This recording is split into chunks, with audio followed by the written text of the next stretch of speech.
श्री वृंदावन धाम की जय। श्री वृंदावन धाम की जय। परम पूज्य श्री स्वामी जी महाराज की जय। परम पूज्य श्री स्वामी जी महाराज की जय। श्री कृपा विलास आश्रम की जय। श्री कृपा विलास आश्रम की जय। सभी संत भगवंत की जय। सभी संत भगवंत की जय। श्रीमद्भागवत महापुराण की जय। श्री व्यास नारायण भगवान की जय। जय जय श्री राधे। अहर्निश वंदनी नित्य प्रति प्रातः स्मरणीय परम पूज्य श्री सद्गुरुदेव भगवान के युगल पाद पद्मों में साष्टांग प्रणाम। प्रातः स्मरणीय परम पूज्य महाराज श्री के युगल पाद पद्मों में साष्टांग प्रणाम। समुपस्थित व्यक्त अव्यक्त रूप से विराजमान सभी संत एवं भगवत भक्तों के युगल पाद पद्मों में साष्टांग प्रणाम। भगवत कथानुरागी सज्जनों एवं वात्सल्य रस की प्रतिमूर्ति भगवती मातृशक्ति अकारण करुणा वरुणालय परात्पर परब्रह्म परमेश्वर जगद नियंता जगदाधार जगदीश्वर भगवान की अहेतु की कृपा का फल है कि हम सब लोग दिव्याति दिव्य मधुराति मधुर परम रसमय दिव्य तेजोमय चिन्मय धाम श्री वृंदावन में प्रातः स्मरणीय परम पूज्य महाराज श्री की छो छान से भरा हुआ यह कृपा विलास प्रांगण उसमें प्रवेश कर उनके ही बाके आराध्य गोपाल कृष्ण भगवान की वांगमयी प्रतिमूर्ति श्रीमद् भागवत महापुराण का नित्य स्वाध्याय के माध्यम से सत्संग लाभ प्राप्त कर रहे हैं। नारायण, एक बात जरूर निश्चित है हम सब आपको लोगों के लिए भगवान की ये निश्चित अहेतु की कृपा है कि इस मकर संक्रांति और एकादशी ये दोनों 3:07 पर मकर संक्रांति का संयोग और एकादशी, आप जरा सोचिए कि आज हम लोगों की कितनी बड़ी माने कितना बड़ा भगवान का यह अनुग्रह है, कितनी बड़ी भगवान की हमारे आप सब लोगों के ऊपर कृपा है कि ऐसा यह वृंदावन धाम नित्य नूतन, मथुरा को पूरी कहा लेकिन वृंदावन को धाम कहा है। वो पूरी अलग चीज है और धाम एक अलग चीज है। पुरी में ऐश्वर्य होता है और धाम में प्रेम होता है, ध्यान रखना। प्रेम की पराकाष्ठा अगर देखनी तो आपको धाम में मिलेगी, और ऐश्वर्य देखना है तो वो पुरियों में मिलेगा। एक से एक ऐश्वर्यशाली महापुरुष, क्या कहना। और उसी ऐश्वर्य के चलते हुए जब जिसको ऐश्वर्य नहीं पचता है तो क्या अनर्थ होता है, आप लोग सब देख रहे हैं। दोनों विकल्प आपके सामने, दोनों प्रयोग हैं, आप सोच सकते हैं।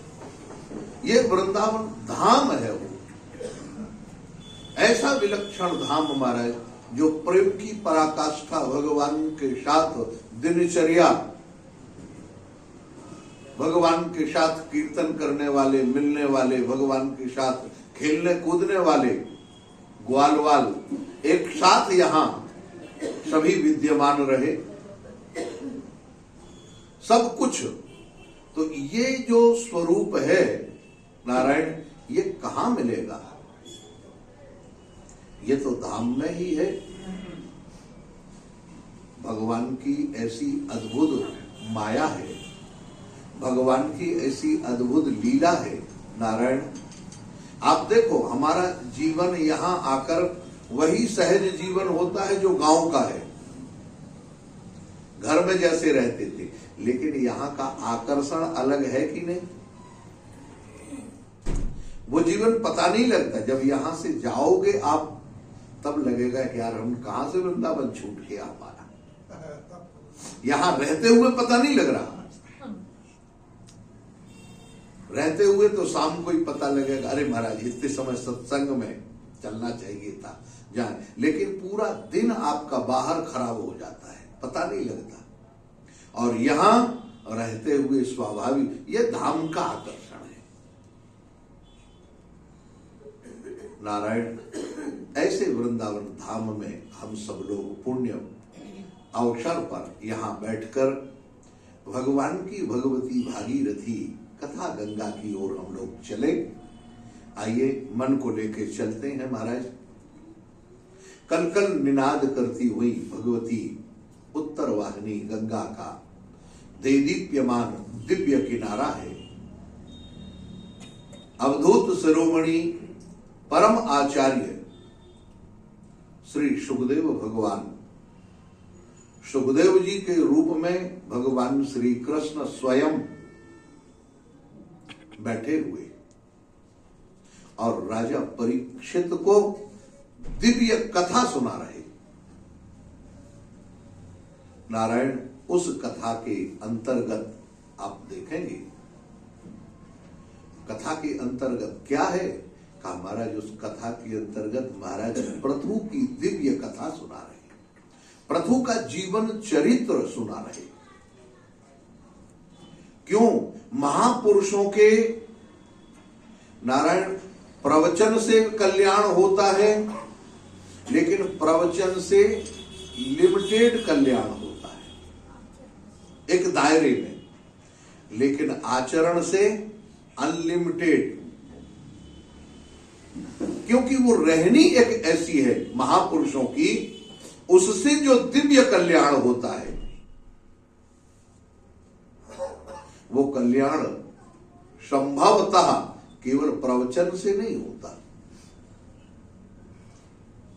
कितने कितने लोगों ने प्रवचन किया, जीवन भर करते रहे।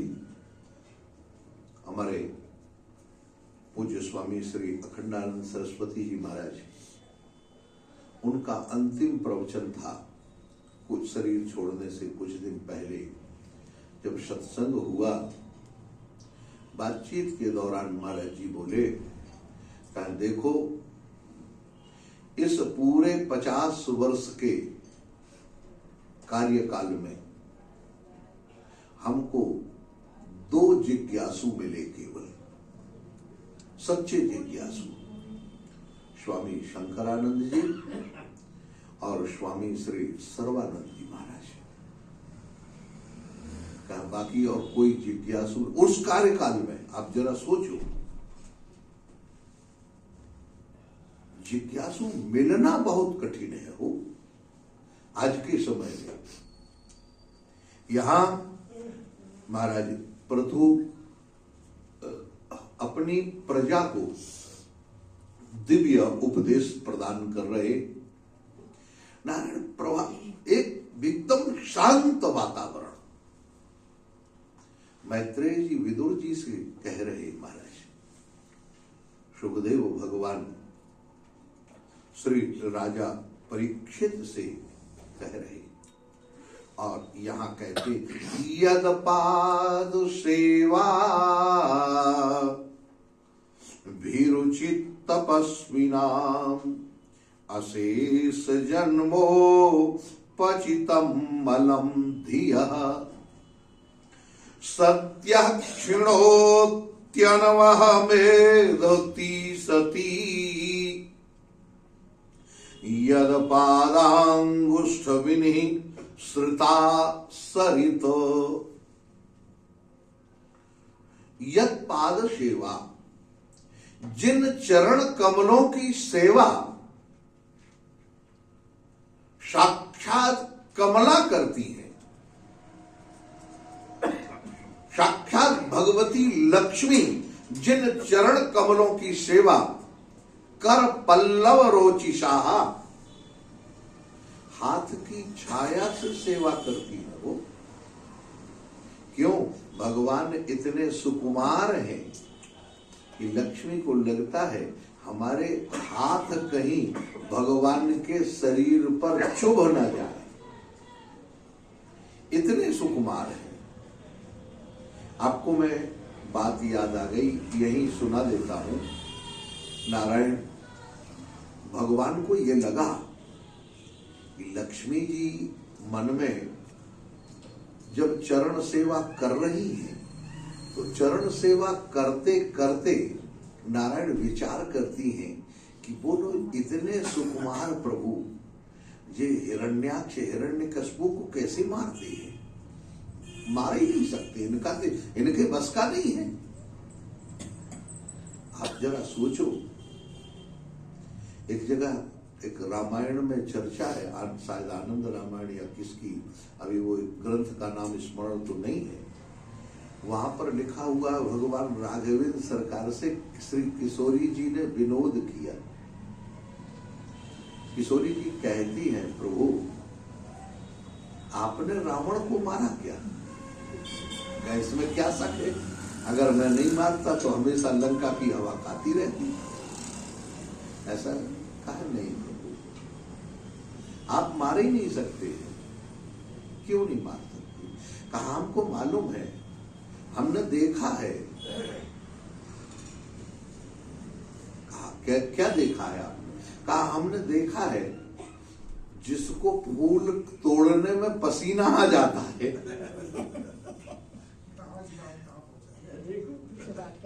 जिसको फूल तोड़ने में पसीना आ रहा है, जो हमारा सामना नहीं कर पा रहा। मिथिला की देवियां देखती हैं, फूल फेंकती हैं और कहती हैं कि कम से कम एक बार भगवान हमको देख लें। आप देखने में समर्थ नहीं है। क्यों? क्योंकि आप में वो ताकत ही नहीं है। साहस की बात है ये सब। भगवान मुस्कुराते हुए नारायण कहते हैं, तुम ठीक कहती हो। इसी तरह भगवती लक्ष्मी भी भगवान की यह दिव्य सुकुमारता जब देखती हैं, तो नारायण सोचती हैं ये हिरण्याक्ष हिरण्यकश्यप को मारेंगे। भगवान ने सोचा इनका भ्रम दूर करना चाहिए। कैसे दूर होगा? कहा वह भ्रम एक ही है। नारायण भगवान ने हिरण्यकश्यप के लिए नरसिंह अवतार धारण किया।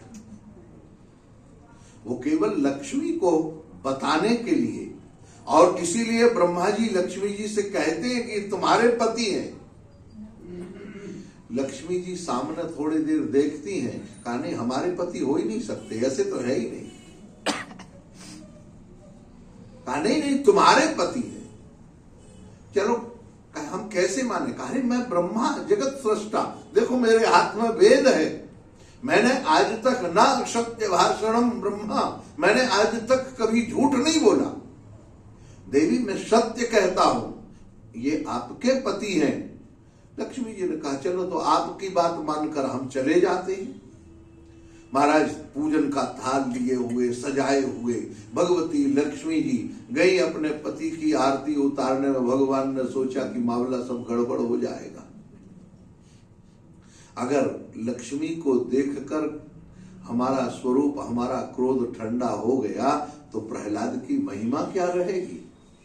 नारायण भगवती लक्ष्मी जैसे सामने पहुंची और भगवान सिंह के रूप में और जैसे गम करके बोले, महाराज लक्ष्मी जी की थाली छूट गई। कहा जाए वो मैं नहीं जा रही, लौट गई। महाराज ब्रह्मा जी ने कहा कैसी बात कर, कहा ठीक है हमारे पति भी है तो हम भी नहीं जाएंगे। ऐसे में भाग आए महाराज। कहा इतना रौद्र रूप भगवान का, लेकिन आज वही भगवान के लिए कहते हैं यद पाद सेवा, जिनके चरण कमलों की जो सेवा है तपस्विना, आहा वो बड़े बड़े तपस्वी, बड़े बड़े मनस्वी। यहां तपस्विना कह देने का एक और अभिप्राय है। क्या अभिप्राय है? नारायण कहा जिनके चरणों से जो गंगा निकली है वो साधारण गंगा ऐसे नहीं, 3 पीढ़ियों को लाने में लग गया। तपस्वी ना कहा महाराज अंशुमान, दिलीप और फिर आगे भगीरथ। आप सोचो जरा, उस इतनी तपस्या के बाद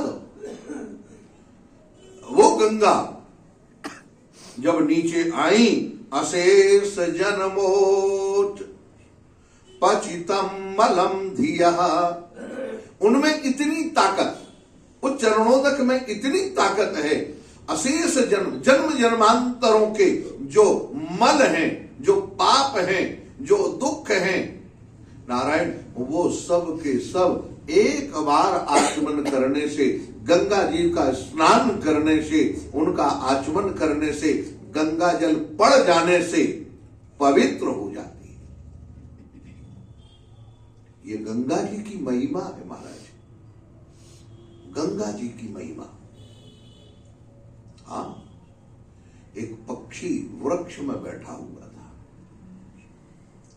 वृक्ष में बैठा हुआ, वह वृक्ष संयोग से आग लग गई उस वृक्ष में और वो वृक्ष जल गया तो गंगा जी के धार की तरफ नहीं गया, गंगा जी के किनारे उस तरफ गिरा तो राख भी उस तरफ गिरी, वो पक्षी भी जल के राख हो गया था। लेकिन उस पक्षी का दूसरा एक शावक था नारायण, वो गंगा जी में गिर गया, वो जिंदा था।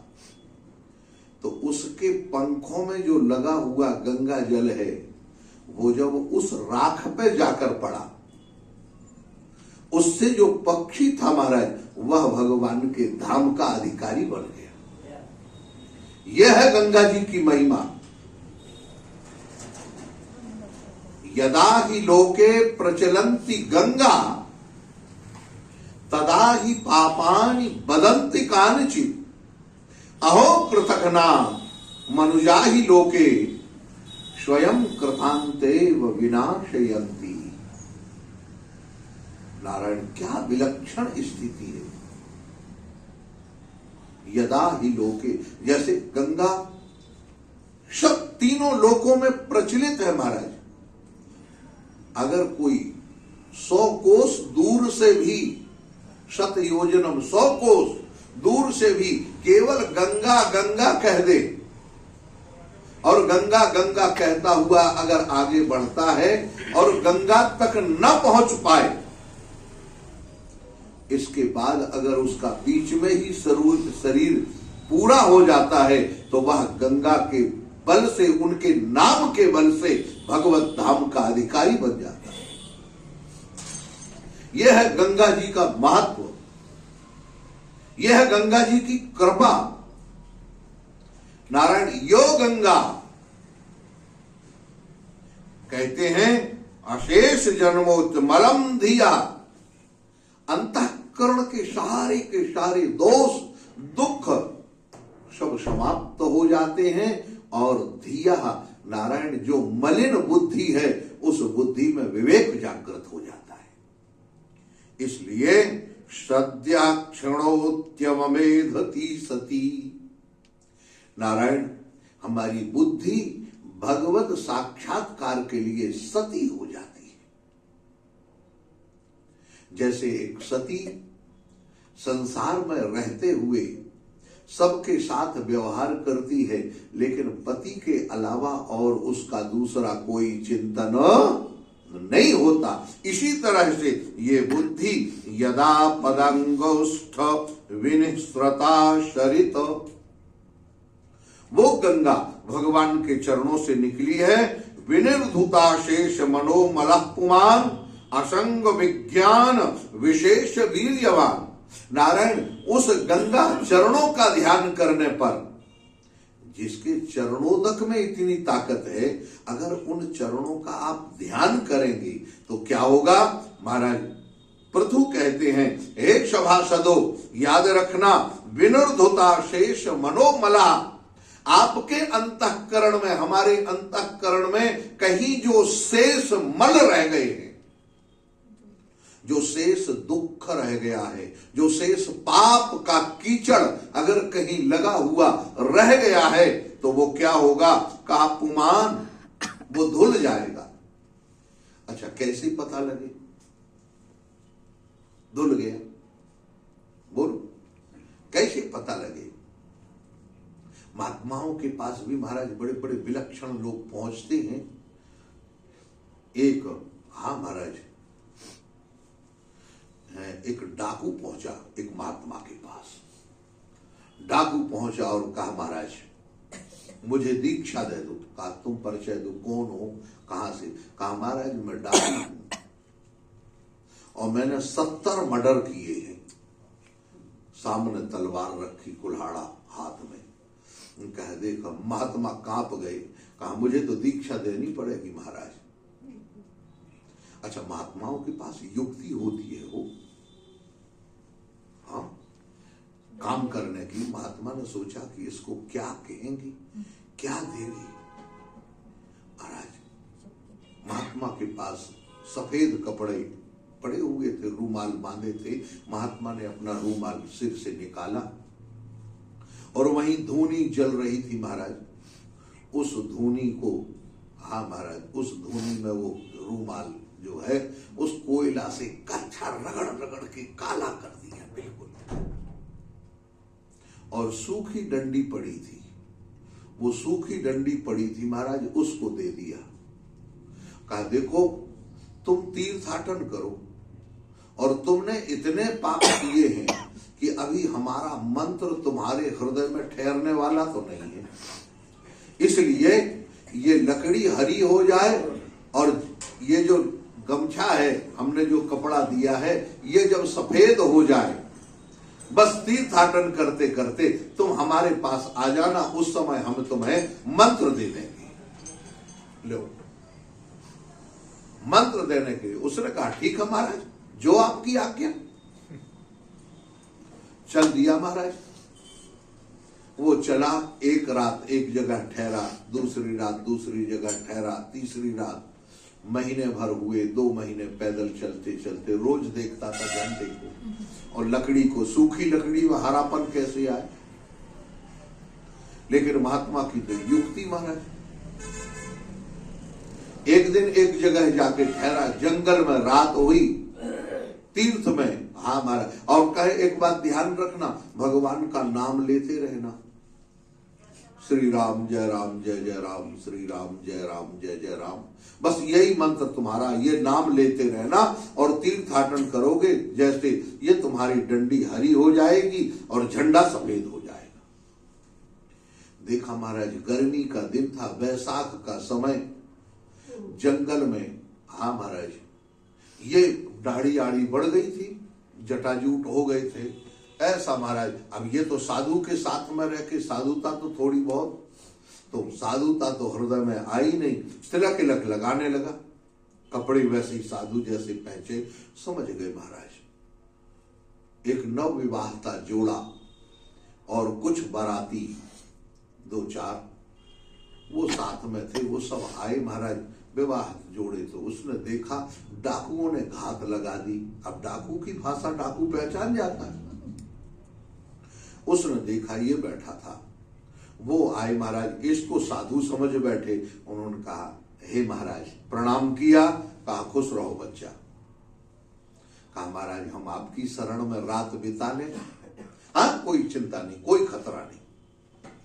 महाराज अब वो सारे डाकू, उन्होंने कहा अब ये तो इसकी आवाज ही अलग है महाराज, ये तो डाकू। वो डाकू को देखा महाराज, ये कोई साधु है, ये नहीं पहचाने, वो पहचान गया सबको। उसने कहा देखो भाई गड़बड़ मत करना, ये मेरी शरण में है, नहीं तो फिर तुम जानो, तुम्हारा काम जाने। वो 8 डाकू थे महाराज, 8 लोग। कहा नहीं तुम कुछ नहीं कर सकते हो, हम तो इसको ले जाएंगे, इसको मारेंगे, हमें इसका माल चाहिए, ये सब कुछ है, बड़ी बढ़िया है, सोना चांदी लदा हुआ है, बहुत बढ़िया है। उसने कहा अच्छा एक बात बताओ, तुम लोग एक एक करके आओगे कि अलग इकट्ठे आओगे, कैसे मरना चाहती हो? इसने तय कर लिया महाराज। कहा क्या? कहा जैसे 70 वैसे ही 78, मेरी शरण में है, चाहे कुछ हो जाए, जैसा ही 70 वैसा ही 78। अब राम राम तो भूल गया महाराज, ये तो वो ही कहने लगा जैसे ही 70 वैसा ही 78, जैसे ही 70 वैसा ही 78। अब महाराज वो 8 लोगों को मार दिया, और जैसे उन्होंने 8 लोगों को मारा महाराज, झंडे की तरफ देखा तो झंडा सफेद, लकड़ी में हरी हरी डंडियां निकल रही थी महाराज, पत्ते निकल आए। बड़ा प्रसन्न हूं, कहा मंत्र तो महाराज श्री राम जय राम ने काम नहीं किया, लेकिन जैसे ही 70 वैसे ही 78 काम कर गया। महाराज संतों के पास, वो उन्हीं महात्मा के पास पहुंचा, जाके महात्मा कहा अरे ये डंडी कैसे हरी हो गई, सारी घटना बताई। नारायण महात्मा ने उसको राम मंत्र का, जो षडाक्षरी राम मंत्र है नारायण, उसकी उन्होंने दीक्षा दे दी, उसका काम बन गया महाराज। इतनी हत्याएं की थी, लेकिन एक हत्या उसने शरणागत की रक्षा के लिए की, और भगवान से प्रार्थना की प्रभु यद्यपि ये पाप है, जैसे 70 भोगूंगा वैसा ही 78 भोगूंगा, लेकिन इसको जाने नहीं। तो देखो क्रिया का महत्व है, याद रखना। ये वो क्रिया किसके लिए की गई? अभी तक जो जाने ली गई थी वो जान थी महाराज अपने स्वार्थ के लिए, और आज जो जान ली गई है वो उसकी रक्षा के लिए ली गई है, निस्वार्थता के लिए ली गई है। निस्वार्थता में भगवान प्रसन्न हो गए। महाराज प्रथु भी यहां कहते हैं असंग विज्ञान, भगवान की कृपा से आप जब उन भगवान का सेवन करते हैं जिनके चरणों से दिव्य गंगा का प्रवाह निकला हुआ है, तो बुद्धि में विज्ञान आ जाता है और मन में वैराग्य हो जाता है। मन में वैराग्य और बुद्धि में विवेक, विज्ञान, उसकी स्थिति बन जाती है। और नारायण वीर्यवान, ये वीर्यवान का अभिप्राय क्या? क्या तलवार चलाना आ जाएगी कि धनुष चलाना? का ये सब नहीं। वीर्यवान का मतलब है किसी भी परिस्थिति में मन का घबराना बंद हो जाएगा, धैर्य और भगवान के चरणों में असीम विश्वास। नारायण ऐसा विश्वास जब जानेगा, जाग जाएगा। यदंघ्रि मूले कृत केतना पुनर् न संसृति क्लेश वाम प्रपद्यते। महाराज प्रथु कहते हैं हे प्रजाजनों, ये जो संसार है, अगर इस संसार के आप होगे तो आपका जन्म और मरण कभी छूटने वाला नहीं है। लेकिन जिस वक्त तुम जगत के नहीं जगदीश के बन जाओगे, उसी वक्त संसार के जन्म मरण से छूट जाओगे। इसलिए तमेव यूयम भजताम वृत्तिभिर मनोवचः काय काम दुघांघ्रि पंकजम यथाधिकारा वशितार्थ सिद्धयः। त्वमेव यूयम्, आप सब लोग भजतांघ्रि, मैं कहता हूं उन परमात्मा के चरण कमलों का भजन करो। क्यों कहा? कैसे? मनोवचः काय गुणई स्वकर्म भी, मन से, वाणी से, क्रिया से और कर्म गुणों के द्वारा, अपने कर्म के द्वारा। कैसे महाराज? कर्म के द्वारा कैसे होगा? क्रिया के द्वारा कैसे होगा?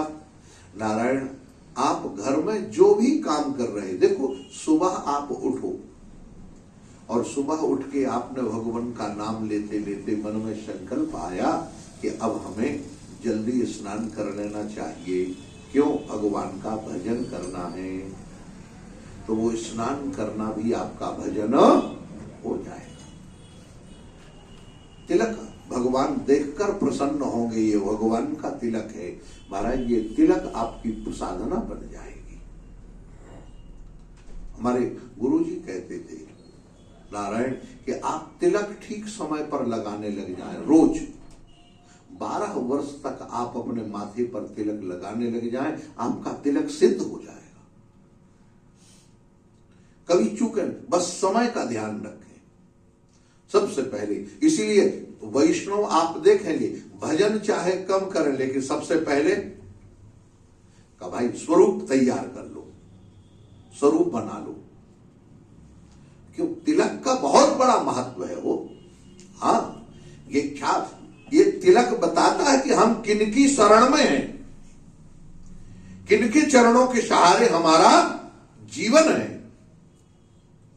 नारायण, ऐसे ही यथाधिकारा वशितार्थ सिद्धया। नारायण, आप लोग ये मत समझना यथाधिकार, जो जिस वर्ण में है, आश्रम में है, काम करते चलो, नाम जपते चलो। हाँ महाराज, ऐसे करके आशा विहानेक गुणो गुणोद्वरा पृथग विध द्रव्य गुण क्रियोक्ति भी संपद्य तीर्था शयलिंग नाम भी विशुद्ध विज्ञान घन स्वरूपतः। नारायण, आशा विहाने महाराज, आशा सबकी आशा छोड़कर, आशा एक राम जी से, दूजी आशा छोड़ दे। आशा एक राम जी से, दूजी आशा छोड़ दे। नाता एक राम जी से, दूजा नाता तोड़ दे। एक केवल नाता, हाँ महाराज, केवल एक भगवान का नाता, भगवान के चरणों से हमारा संबंध है और किसी से संबंध नहीं।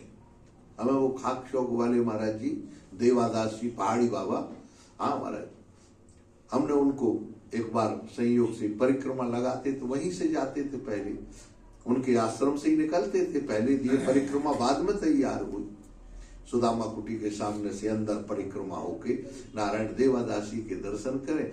2 मैया कोई आई और वो लगी, बाबा हमें पहचानते हो, हमें पहचानते हो।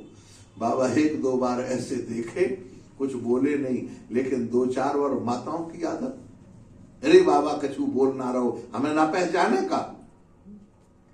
अब महाराज देवादास कड़क के बोल कहे, हे मैया, हमें ठाकुर के अलावा किसी को नहीं पहचानते हैं, भाग यहां से। बड़ी आई अपना पहचान कराने वाली। और महाराज ऐसे कड़क के बोले, महात्मा महाराज वो मैया भागती बनी। आशा एक राम जी से, जगत की कोई आशा नहीं महाराज।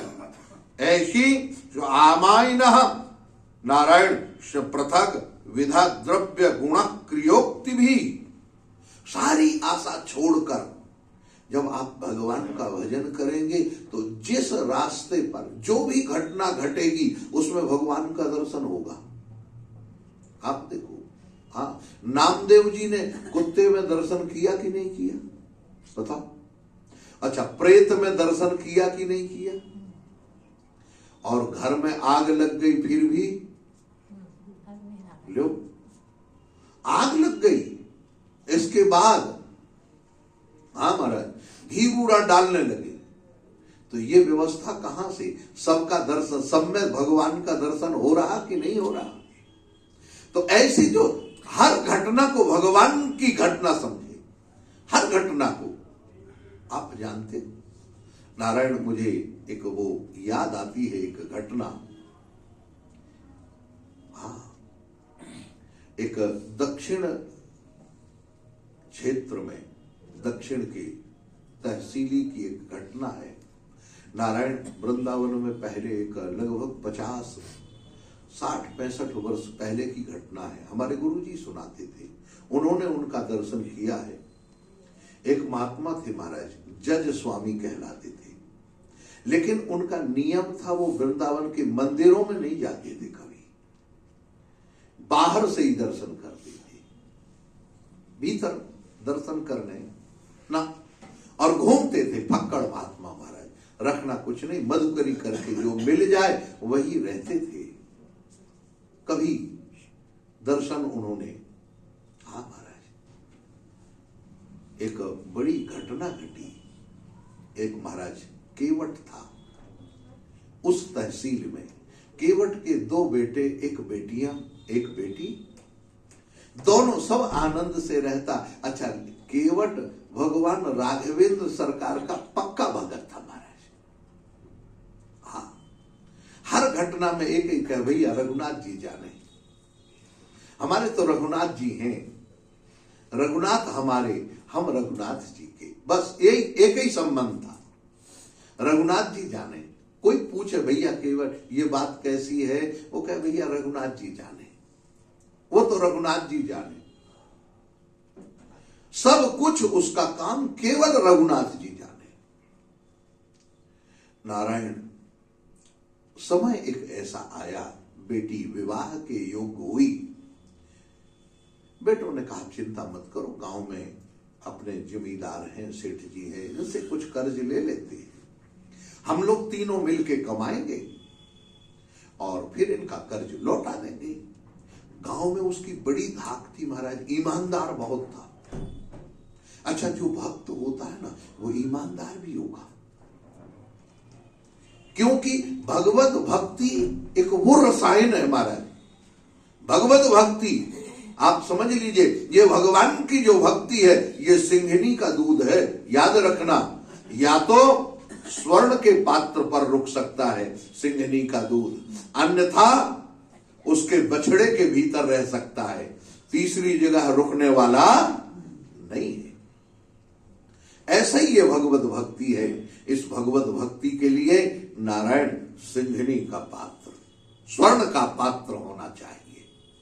और वो स्वर्ण का पात्र कौन है, कहा भक्ति, भगवत भक्ति, समर्पण, भगवान के चरणों का अनन्य समर्पण। नारायण गए सेठ जी से कर्ज लेके आ गए, उन्होंने कर्ज दे दिया, कर्ज दे दिया, लिखा तीनों बेटों, दोनों बेटों ने मिलके महाराज, उसने केवट ने कमाई की और कर्ज चुकाया। कर्ज चुकाने के बाद हाँ नारायण, उसने रसीद निकाली, लिख दी, हाँ भाई पाई पाई चुक गया। कहा देख लो केवट ये लिखा है। कहा भैया मैं बड़ा बिगर पढ़ा लिखा आदमी, क्या लिखा है वो तो आप जानो और रघुनाथ जी जाने, मेरे को तो कुछ मालूम नहीं। नारायण वो केवट बनिया महाराज सेठ जी के मन में जो था लालच आ गया, कहा इससे दोबारा पैसा। उसने कहा अच्छा जाओ थोड़ा सा जल लेके आ जाओ हमारे लिए, पानी पिला दो।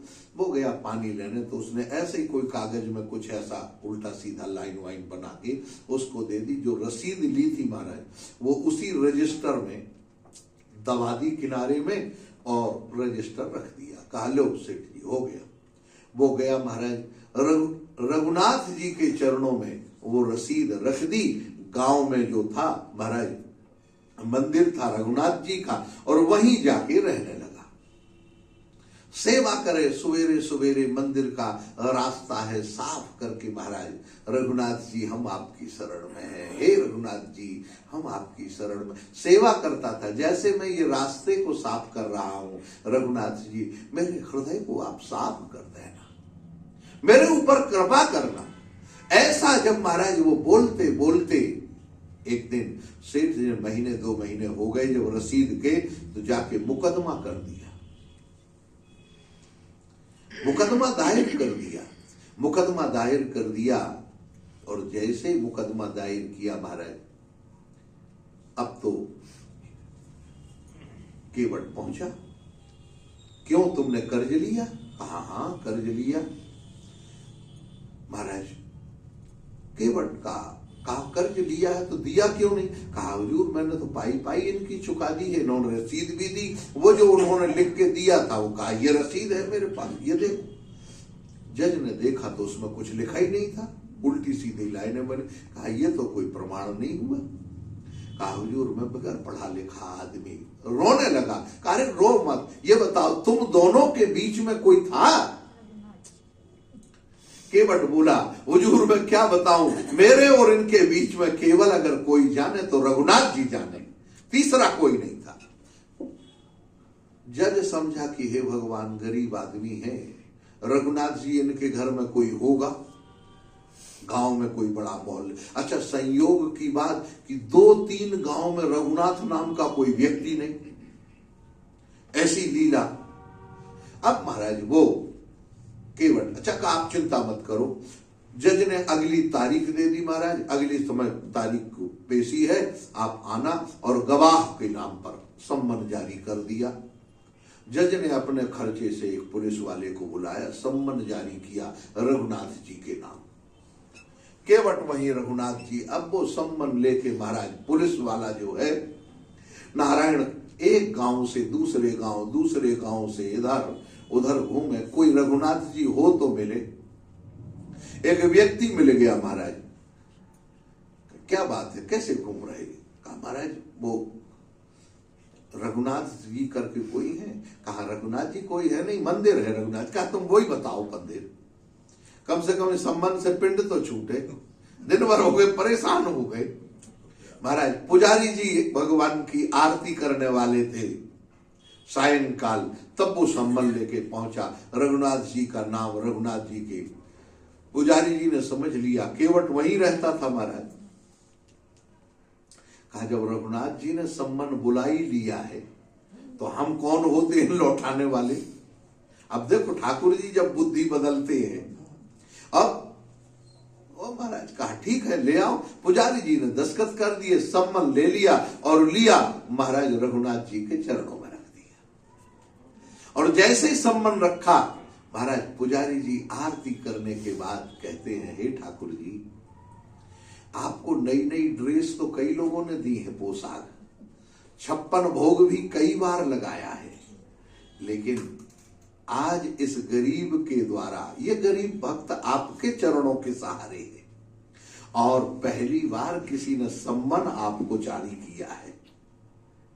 आपको जाना है, आप याद रखना ठाकुर जी अगर आप नहीं जाएंगे तो इसका दिल टूट जाएगा। महाराज वहां केवट भी आंखों से अश्रुपात करे और ठाकुर जी से बात करे। मोहन और मोहन के मस्तों का दिल का मिलता कुछ राज नहीं, भीतर ही भीतर बातें होती हैं, बाहर आती आवाज नहीं। क्या कहे महाराज? अब तो महाराज पुजारी जी ने कहा आज पेशी है ठाकुर जी की। पुजारी जी रोज जल्दी उठते, आज ठाकुर जी के नए वस्त्र पहनाए। केवट से कहा तुम निकलो, और ठाकुर जी को महाराज रास्ता लंबा था जानते हो, लंबे रास्ते में ठाकुर जी को बढ़िया नए नए कपड़े पहना। कहा तुम तो पहुंचो, और ठाकुर जी की ठाकुर जी जाने, तुम पहुंचो पेशी में। ठाकुर जी को नया वस्त्र धारण कराया, तिलक धारण कराया महाराज। अब महाराज प्रणाम करके पुजारी कहते हैं, हे ठाकुर जी आप कृपा करना, भोग पधराया। हाँ महाराज, कुछ मीठा सूखा रास्ते के लिए पोटली बांधकर ठाकुर जी के चरणों में रखा, प्रभु भूख लगे तो रास्ते में आप पा लेना, लेकिन वहां पहुंचना जरूर।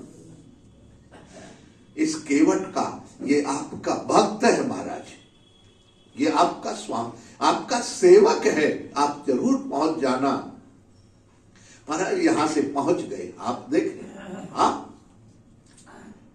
अब समय हुआ, अदालत खुली, जज कुर्सी पर बैठा, आवाज लगाया, रघुनाथ जी। हाँ महाराज, रघुनाथ जी हाजिर हो, रघुनाथ जी हाजिर हो, रघुनाथ जी हाजिर हो, ऐसे 3 नारे जो लगाए हैं। सम्मन जारी थे, आके महाराज चपरासी ने बड़े जोर से आवाज लगाई, रघुनाथ जी हाजिर हो, रघुनाथ जी हाजिर हो, रघुनाथ जी हाजिर हो, ऐसे 3 नारे जो लगाए हैं। एक वृद्ध की झुकी सी दे, आहा, चाल लटपटी सी। आ महाराज, एक बुढ़ा खड़ा हो गया महाराज, चश्मा लगाए हुए, धोती, माथे पर तिलक चारु चंदन चढ़ाए हैं। माथे पर रामानंदी तिलक लगा हुआ महाराज, हाथ में चाल अटपटी सी, फटी सी दुपटी, लटी सी देह, माथे कंठ में तुलसी की हिये माल, माथे पर चारु चंदन लगाए हैं। सुंदर चंदन चढ़ा हुआ, आहा। और महाराज जानते हो, हाँ, जैसे आज भक्त केवट के लिए रघुनाथ जी गवाह बन आए हैं। महाराज वो गवाह बन के चपरासी के साथ जो सेठ जी थे वो तो कांप गए, महाराज ये कहां से आ गया, हमने तो कभी देखा नहीं, इनको कभी देखा नहीं, कभी पहचाने, ये आए कहां से। जैसे ये कहा, ओहो, कह क्यों आप रघुनाथ? कहा हाँ, हमारा ही नाम रघुनाथ है। इनको जानते? कहा हाँ, ये भोला है, केवट हमारे ही गांव में रहता है। और ये कहा ये हमारे गांव के सेठ जी, इन्होंने कर्ज लिया था, से भोला ने कर्ज चुका दिया। फिर रसीद? कहा नहीं, रसीद तो है, सेठ जी को यहीं रखा जाए और 2 पुलिस वाले भेजे जाए। चौक में जो अलमारी रखी है 3 नंबर की, उसमें 21 नंबर के रजिस्टर में 200 नंबर के पेज में रसीद दबी हुई है। ऐसी गवाही देने वाला कोई मिलेगा? 3 नंबर की अलमारी में 21 नंबर के रजिस्टर में 200 नंबर के पेज में रसीद दबी हुई है। महाराज जज ने तुरंत पुलिस वालों को भेजा। एक कांस्टेबल गया महाराज, वहां जाके देखा, अब तो क्या कहने, आए सेठ जी को दंडित होना पड़ा। और जैसे सेठ जी दंडित हुए, नारायण अब तो क्या कहने, सेठ जी का सिर झुक गया हो, दंडित होना पड़ा। लेकिन जज के मन में आ गई बात कि ऐसा, अब जज ने अदालत खत्म करी, चैम्बर में बुलाया। चैम्बर में बुलाते ही कहा, क्यों बुला, एक बात बताओ, ये कौन? कहा महाराज यही तो रघुनाथ जी। ये कहाँ रहते हैं? बोला हुजूर जहां हम रहते हैं वहीं रघुनाथ जी रहते हैं। तो रघुनाथ जी कहाँ, तुम कहाँ रहते हो? कहा जहां रघुनाथ जी रहते हैं वहां हम रहते हैं। अरे भाई तो कहाँ रहते हैं? गांव में? कहा हाँ हुजूर हम तो गांव ही में रहते हैं। कहा मंदिर में? जज समझे कि शायद मंदिर इन्होंने, कहा इनकी शक्ल देख के तो नहीं लगता कि इन्होंने मंदिर बनवाया हो। महाराज केवट बोले हुजूर पढ़े लिखे लोगों को समझाना बड़ा मुश्किल है। क्यों? वास्तविक बात है महाराज, पढ़े लिखे लोगों को ठाकुर जी कम मिलते हैं, लेकिन याद रखना जो बिगर पढ़ा लिखा व्यक्ति होता है उसको ठाकुर जी जल्दी मिल जाते हैं। क्यों? उसका कारण है, याद रखना, क्योंकि पढ़े लिखे लोग अपनी बुद्धि लगाते हैं और बुद्धि में तर्क जब होता है, तर्क प्रतिष्ठा, नारायण वो तर्क के द्वारा प्रतिष्ठा करना चाहते हैं, लेकिन नारायण वो बुद्धि तर्क के द्वारा परमात्मा कभी नहीं मिले आज तक। जिसको भी मिले हैं, हाँ महाराज, वो प्रेम से मिले हैं। बिना प्रेम रीझे नहीं नटवर नंद किशोर, बिगर प्रेम के नहीं। महाराज देखा मंदिर में ठाकुर जी, आहा, जज ने तुरंत इस्तीफा दे दिया। इस्तीफा दिया, कहा देखो तो यही, नारद से सुख व्यास रटे, जिनके सपने में नहीं आते रहे। नारद जी के, व्यास के, जिनके स्वप्न में भी भगवान नहीं आते रहे। हाँ महाराज, सोई आज अदालत में ही वही केवट के गवाह कहाते रहे। महाराज जज रोने लगा, आज वो परमात्मा केवट का गवाह कहाता रहा। हाँ महाराज, सुख धोख्यों दर्श दियो को भयो, दुख नाहिन जो तज जाते रहे। कुर्सी पे बना जज बैठा रहा, रघुनाथ खड़े समझाते रहे। मैं कुर्सी पे बैठा रहा जज बन के और हमारे ठाकुर जी सामने खड़े रहे। कहा ऐसी कुर्सी को धिक्कार है। महाराज वही जज स्वामी बनकर वृंदावन में घूमते रहे। हाँ महाराज, वो हमेशा कभी कोई गुनगुनाते थे महाराज, तेरी मेहरबानी का है बोझ इतना, हाँ महाराज, जिसे मैं उठाने के काबिल नहीं हूं। महाराज हाँ, मैं उठाने के काबिल ही नहीं हूं, इतनी। इसलिए नारायण यहां वही महाराज प्रथु यहां कहते हैं विशुद्ध विज्ञान घन स्वरूपिता। महाराज प्रथु कहते हैं विशुद्ध विज्ञान, विज्ञान माने विवेक, बुद्धि में विवेक जब हो जाएगा, हृदय में जब वैराग्य उत्पन्न हो जाएगा तो नारायण क्या होगा? कहा स्वरूपतः आपको अपने आप अपने स्वरूप का बोध हो जाएगा। ये वेदांतियों की भाषा स्वरूप बोध, याद रखना, लेकिन भक्त की भाषा है भगवत तत्व, माने भगवान का दर्शन हो जाए। नारायण जैसे प्रधान कालाशय धर्म संग्रह, शरीर एषः प्रतियद्य चेतनाम क्रिया फलत्वेन विभुर्विभाव्यते, यथा नलो दारुषु तद्गुणात्मकः। क्या सुंदर नारायण, प्रधान कालाशय। अब आप देखो, यह जो अंतःकरण है, आशय माने अंतःकरण, और प्रधान काल माने जीवन में सबसे बड़ा काल है महाराज, सबसे बड़ा डर है मृत्यु। और वह मृत्यु किसकी है? कहा महाराज मृत्यु नाम की कोई वस्तु नहीं है, केवल डर है। क्योंकि अंतःकरण में जो वासनाएं हैं, अंतःकरण में जो सूक्ष्म तत्व है, तुम्हारे जो क्रिया है, क्रिया फल है, ये सब, यह शरीर एष प्रतिपद्य चेतना, वह आशय मन बुद्धि चित्त अहंकार, ये चारों के चारों सूक्ष्म तत्व को लेकर यह शरीर उड़ जाता है। और क्या होता, क्रिया फलत्वेन विभुर विभाव्यते, नारायण उसके अनुसार, क्रिया के अनुसार पुनः शरीर तुम्हें मिल जाएगा। कैसे मिलेगा, छोटा बड़ा, जैसे यथा नलो दारुसु, कितना सुंदर उदाहरण दिया। जैसे अग्नि लंबी लकड़ी में लंबी दिखाई देती है और गोल लकड़ी में तो महाराज जो अग्नि है वो लंबी है कि गोल है?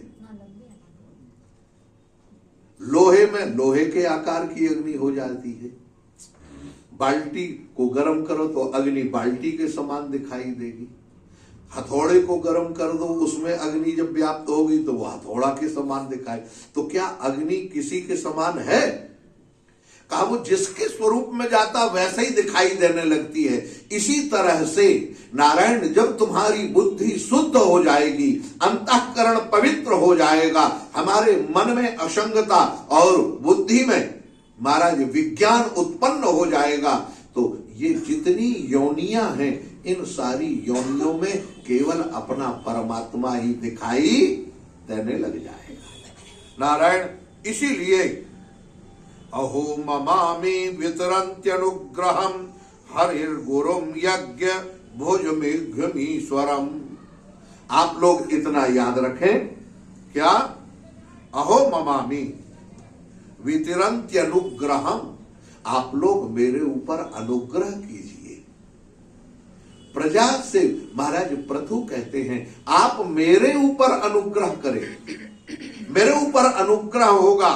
क्या अनुग्रह? हरिम गुरुम, आहा, अपने सदगुरु का आश्रय लेके, श्री गुरु का। हाँ महाराज, कौन से गुरु? कहा जिनके लिए गोस्वामी जी कहते श्री गुरु चरण सरोज रज निज मन मुकुर सुधार। नारायण जिन्होंने सदगुरु के चरणों की रज को अपने माथे पर नहीं लगाया, हाँ महाराज, रज रूपी दर्पण में अपना मुखारविंद नहीं देखा, निज मन मुकुर, अपने मन को देखो भाई। अच्छा एक बात बताओ, दुनिया झूठ बोल जाए लेकिन दर्पण कभी झूठ बोलता है? बोलो, सत्यवादी है पक्का। तो ये दर्पण जो है महाराज, हाँ, इसीलिए कहा गुरु पद नख मृदु मंजुल ज्योति और सुमरत दिव्य दृष्टि। हम उनके चरणों की रज का स्मरण भर कर लें तो जीवन से क्या होगा? दिव्य दृष्टि मिल जाती है, हमारी आंखों में परिवर्तन आ जाता, देखने का जो नजरिया है, दृष्टि है, ये दृष्टि बदल जाती है। और जैसे दृष्टि बदलती है नारायण, यथा गुरुम यज्ञ भुजामधीश्वरम, वही गुरु है, वही यज्ञ स्वरूप नारायण है और वही ईश्वर है। लेकिन वो पता कैसे लगेगा? स्वधर्म योगेन यजन्ति माम का। देखो यहां शब्द दिया माम का, माम का कह देने, माम अकेला कह देते, लेकिन नहीं, यहां कन प्रत्यय माम के साथ में, मम के साथ में कन प्रत्यय लगा देने का अभिप्राय है। अनुकंपाया कन, कृपा के अर्थ में कन प्रत्यय, इसीलिए माम का शब्द बना। कृपा पूर्वक आप लोग क्या करें? स्वधर्म योगेन, अगर आप लोग अपने धर्म का पालन करेंगे, अपने अपने धर्म में स्थित रहेंगे, तब निरंतरम क्षौणी तले दृढ़ व्रता, और दृढ़ता पूर्वक अपने व्रत का माने नियम का आप पालन करें, यही मेरे ऊपर अनुग्रह होगा। और अनुग्रह की क्या चर्चा करते हैं उसकी चर्चा कल करेंगे। बोलिए गोपाल कृष्ण भगवान की जय जय श्री राधे। हरे कृष्ण कृष्ण कृष्ण हरे हरे, हरे राम राम राम हरे हरे, हरे कृष्णा कृष्णा कृष्णा हरे हरे, हरे राम राम राम हरे हरे। नारायण, सभी लोग पहले एक सूचना और दे दें आपको। देखो, आज तो सठतिला एकादशी है, उसका महात्मा हमने कल आपको बताया। इसी तरह से कल मकर संक्रांति, यद्यपि आज मकर संक्रांति 3:07 पर लग गई, लेकिन हम लोगों की जो परंपरा है नारायण, ये उदया तिथि के साथ हम लोग उस तिथि को स्वीकार करते हैं। इसीलिए पुण्य काल कल शुरू होगा। ब्रह्म मुहूर्त से लेके 7 साढ़े 7 बजे तक का पुण्य काल है, और उसमें जो यमुना जी जा सकते हैं, यमुना जी जाकर स्नान करें, नहीं तो अपने नल यमुना तो है ही है, नल गंगा है ही है, उसमें गंगा जल डाल लें। तुलसा कोट की जहां तुलसी लगी है, उसके नीचे की, तुलसी के नीचे की मिट्टी, और नारायण उस मिट्टी के साथ तिल पीस कर, रज थोड़ी सी मिलाकर जल में मिल घोल ले, तिली को भी जल में घोरे और तिल का उबटन लगा के खूब अच्छे से तिल का स्नान करें, तिल को खाएं, तिल का दान करें। महाराज, ये आज और कल ये दोनों दिन का तिल का बहुत बड़ा महत्व है। तिल तर्पण तिल हो त्रिजा, तिल का तर्पण करें, तिल का हवन करें, तिल से ही नारायण ठाकुर जी का भोग लगावे। आज भी तिल का ही भोग लगता। तो ऐसे और बड़ा स्नान दान का बहुत बड़ा महत्व है महाराज। दोनों समय, आज भी और कल भी, ये सब जिसको जैसा भी अनुकूल हो वैसे इस महाराज पुण्य तिथि का खूब लाभ लीजिए।